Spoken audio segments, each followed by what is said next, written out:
About 10 years ago, there was a young couple in their 40s who, you like how I did that? That's like shaping your belief. 40s is young. So there was a young couple in their 40s, and they were out taking a hike around some of their property.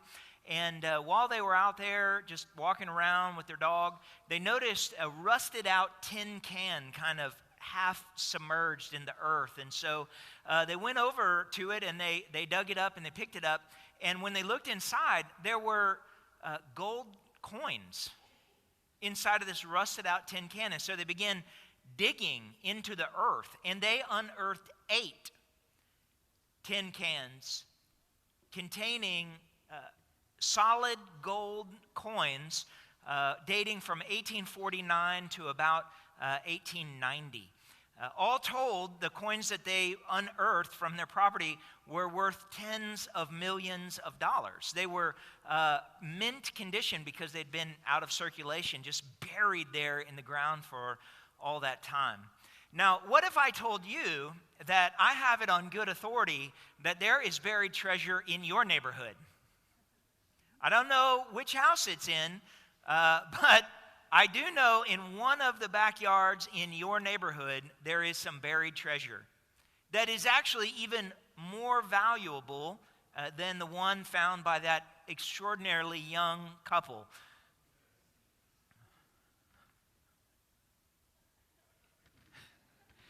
Did I just change your Sunday afternoon plans at all? I'm telling you, if I knew in Rancho there was treasure, I would be out there this afternoon digging around to see if it happened to be on my property. Now, this isn't just a one-hit wonder. I mean, we know, we read about, we hear, certainly if you're in South Texas, you know there's buried treasure under the property that was discovered during the Eagle Ford shale strike, yeah? And people overnight, multimillionaires. I have it on good authority, there is buried treasure in your life.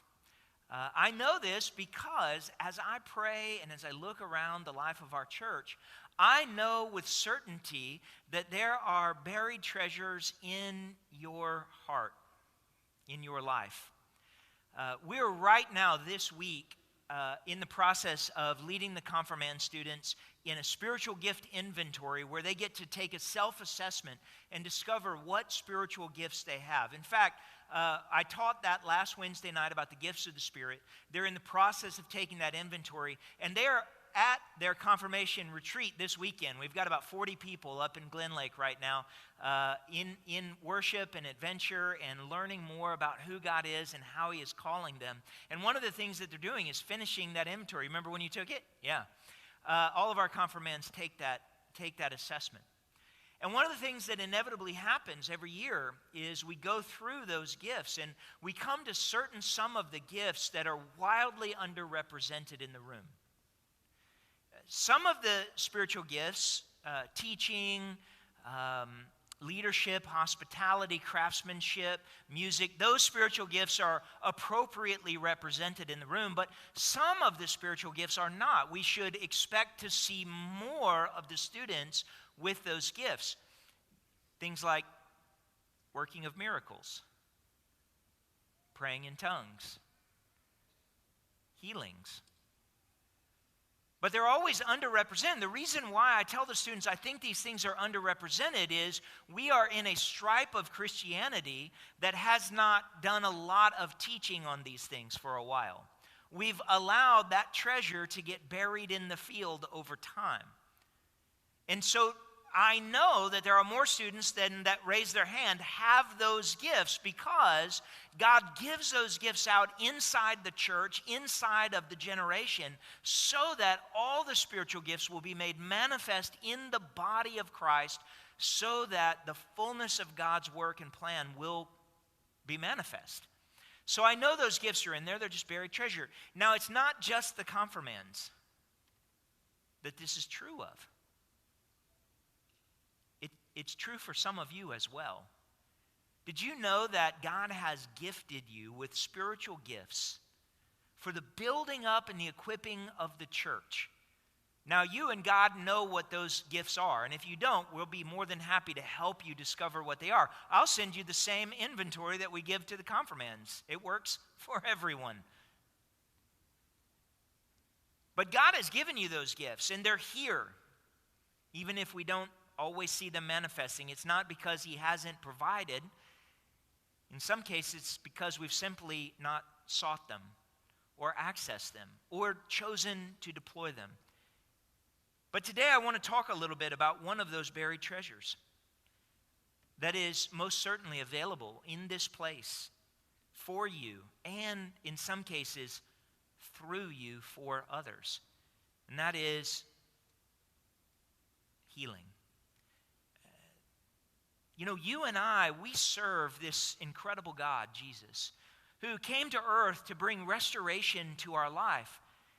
And He brings restoration in a way that is beyond what any human being could accomplish on their own or for another, because the restoration that He offers is complete. The healing that is offered through the power and the grace of Jesus Christ brings us to completeness, mind, body, spirit, soul, all of who we are, all of who God created us to be. In order to get our minds a little bit further around this idea of this healer that we have in Christ Jesus, let's pull one example where Jesus offers healing in the Scriptures, and it's fairly normative of the experience of healing that He offers to others. John chapter 9, verses 1 through 11 reads in this way. As Jesus went along, He saw a man blind from birth. His disciples asked Him, "Rabbi, who sinned, this man or his parents, that he was born blind?" "Neither this man nor his parents sinned," said Jesus, "but this happened so that the works of God might be displayed in him. As long as it is day, we must do the works of Him who sent me. Night is coming when no one can work. While I am in the world, I am the light of the world." After saying this, He spit on the ground, made some mud with saliva, and put it on the man's eyes. "Go," He told him, "wash in the pool of Siloam." This word means sent.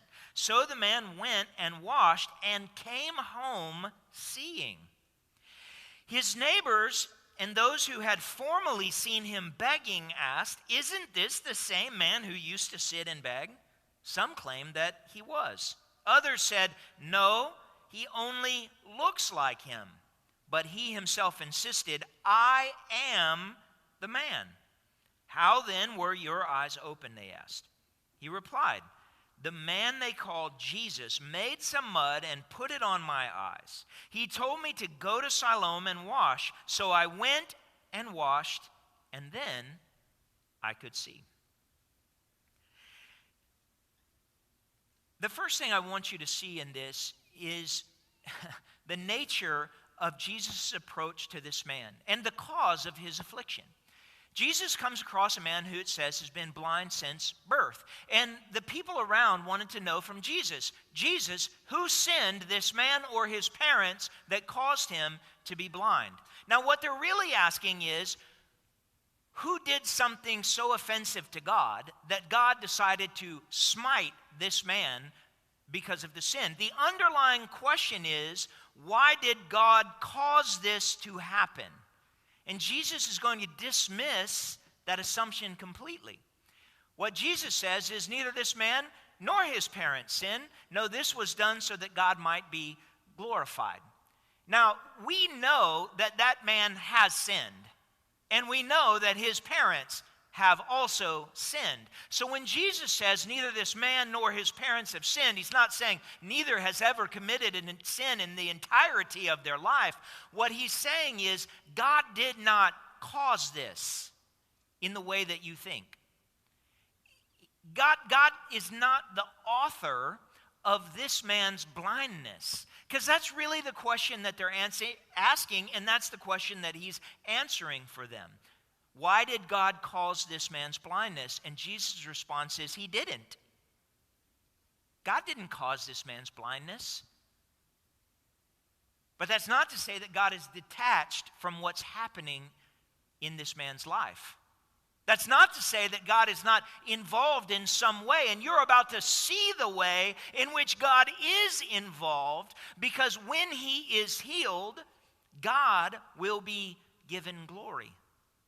And this is what Jesus is saying. Now, this is important for us in the midst of a teaching on healing. It's so easy for us to attribute the ailments of our life to the Lord, as if he is the author of them. If you don't believe me, it comes out commonly when people say things like, I just don't understand. I've lived a good life. They've always done the right thing. They've been faithful. Why has God afflicted them with cancer? Why did that person die? Why did God do this? Why did God do that? And the assumption, the underlying assumption is the same that they asked about this man born blind. Who made God so mad that he retaliated in this way? The response is this: God is not the author of brokenness. He's not the creator of illness. He takes no delight in the suffering of his children. And Jesus says, look, it's night in this world, but we're going to operate in the light that I bring to the world. What he's saying is the world is a broken, dark place, but I have come to change that. I have come to bring light into the darkness and to roll back the brokenness, the sickness, the despair, the grief of this age. And so as the light comes into the world, the darkness is rolled backwards. And that's why I'm here. That's my purpose, is to bring light into the darkness. And then Jesus says, come here, man. And it says he spits into the dirt, takes it and makes some mud, and smears it on the guy's face. Now, this might not be as much fun to hear, but what that tells us is sometimes healing is messy. Right? Sometimes healing is messy. This guy was blind, and his healing came about through saliva mud. Jesus spitting on the ground and wiping it on his face, evidently in such great proportion that he needed to go and actually take a bath and wash it off. That's certainly been my experience in life. Sometimes healing is extraordinarily messy. It never fails to amaze me that people who have their lives in such complicated state that they come at the edge of absolute despair and brokenness, and they ask God to resolve it in an instant. My analogy that I always give them is this: it would take me about 30 seconds or less to tie a knot in your shoes that would take you hours to untie. That's sometimes the way it works. I can mess things up in a whole heck of a hurry that then take a long time to begin to unpack and to untie and to bring resolution to. This guy's healing required spit into mud across his face and a bath afterwards. And I've seen it that way for people as well. I've seen it that way in physical healing, but I've also seen it that way in emotional and spiritual healing. I've seen people who experience nervous breakdowns, who require multiple months of intensive counseling, care, and even some medical help in order to move through the valley of the shadow of death to emerge back into the light of life. And along the way, I have seen in the course of that a deeper work of healing take place in their lives. A brick by brick restoration of their thought process, of their heart process, of their relationships with others that have become entangled and destroyed along the way. Similarly, I have seen marriages get healed that inevitably get harder before they get better. If anyone here has ever gone to marriage counseling, you would probably be able to attest. You almost never feel better when you walk out of the counselor's office. You feel worse because you've just said all the horrible things you've been holding inside and had to hear it and watch it on each other's faces. But over the course of time, you begin to work through the messiness of the brokenness of the relationship and begin to build different, healthier, and holier patterns. I have seen this countless times through the course of ministry, and typically try to warn people when they are at a point that they need a serious endeavor in the life of their marriage. It may get harder before it gets better. Hold on. Sometimes healing is messy. Sometimes it looks like spit and mud on the face. And yet, if God is at work in it, if God is willing to enter into the mess of it, to get his hands dirty, literally, in the midst of the mess of our life, then we can have some hope that if we can hold on with trust, healing is coming. And indeed it is. The man goes off to the pool of Siloam. He washes the mud off his face. His eyes are open and he begins to behold the world around him for the first time in his life. He makes his way home, and his neighbors and his family and those who see him, who know him best, go, I think that's you, Jared. It looks like you, but different somehow. Different enough that other people go, no, I think that's his brother. I think that's his doppelganger. It's close, but not exact. That can't possibly be the same person because his entire countenance, his entire affect, his entire visage has changed. And indeed, it would have, wouldn't it? Not just the fact that his eyes are open and now processing, his face is responding to the input that's coming in, but certainly because not only have his eyes been open, but now his life, his world has been open to everything that's around him. For the first time, he's able to experience all these things, and it would reflect out from inside of his countenance. There no doubt was a joy embedded in this man's life that was evident even in the way that he presented himself to others. And they said, I'm not sure this is the same person. And he had to say to them, I assure you it is. It's me.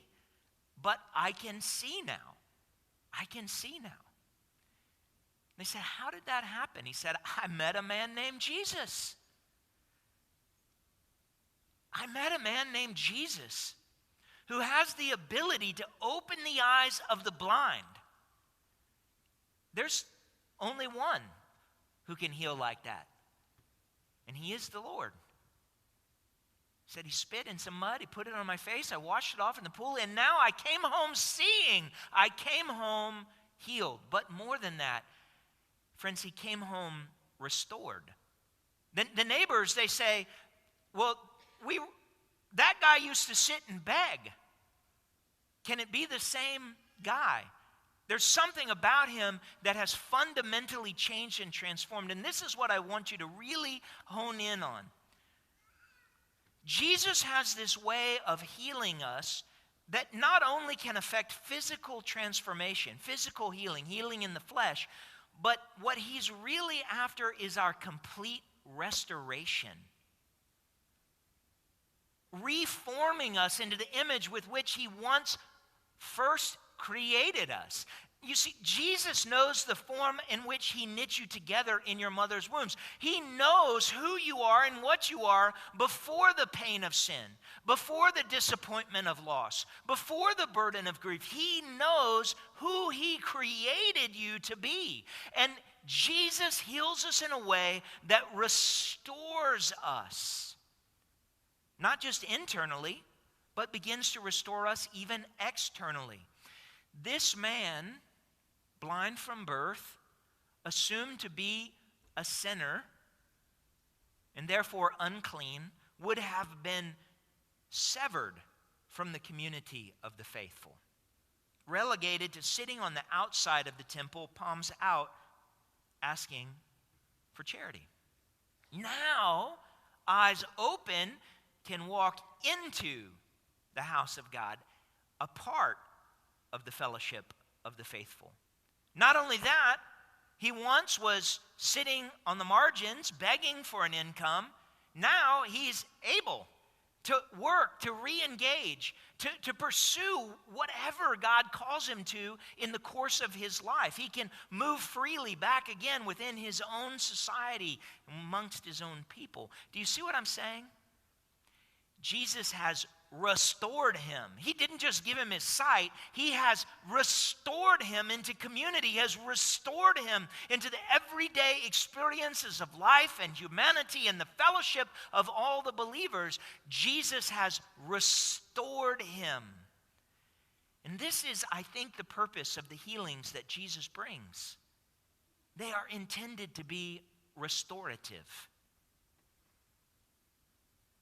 to bring restoration and peace to our souls, to our spirits, and to bring us into right relationship with God and with each other. Right relationships in our marriages, and right relationships with our children and parents, right relationships with those around us. This is the restorative work of Jesus, the one and only healer.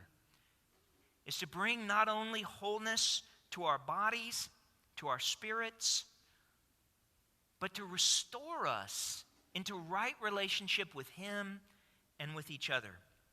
Now, this gift that Jesus has given seems too good to be true. It seems like treasure just found out in the backyard, totally unearned. And friends, it is, but don't mistake that for being cheap. It's not. In 2 Peter chapter 2, verse 24, Peter says this: Jesus himself bore our sins in his body on the cross so that we might die to sins and live for righteousness. By his wounds you have been healed.